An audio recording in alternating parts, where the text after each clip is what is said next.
Hi guys, today we will talk about how to delete page on Shopify. This process is simple and easy, and as you can see, I am on the home page of my store, and from here take a look on the left side, you will see multiple options. From these, you have to select option online, store. Once you will select online store, here you will see three things, theme, pages, and preferences. From here, you have to select option pages. Once you will click on the option page here, you will see all of your pages, which you create on your Shopify store. And as you can see, I only have one page, and that is contact, and the visibility is set on public.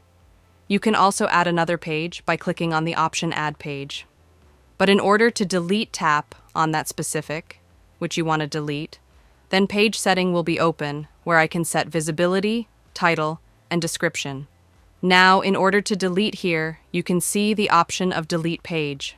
Click on it. Once you will click on it. Here, you can also read, are you sure you want to delete, and this can't be undone. So once you will delete your page, you cannot take it back. So if you want to delete, then click on delete and delete your page from Shopify, and that's it.